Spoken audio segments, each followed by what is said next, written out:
Hi, Celia. Thank you so much for your poem this week. To Lisa Marie. Such a sweet elegy, this poem written for the dead.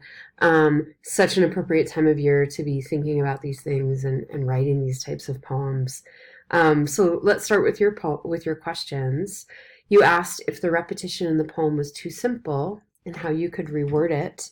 I don't think that it's too simple. I think it's very appropriate. I think the tone of your poem, you also ask about the tone changing throughout the poem.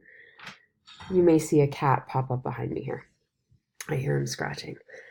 Um, I think the tone of the poem, it starts out as like sweetly nostalgic and moves towards something that's a little bit more mournful and sad.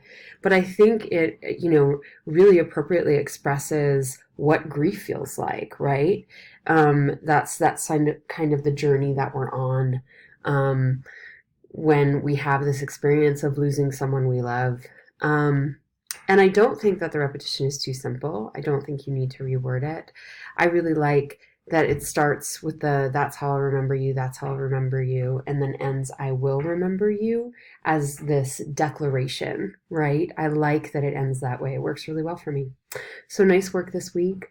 Thank you so much for submitting this. I hope you're having a really good day.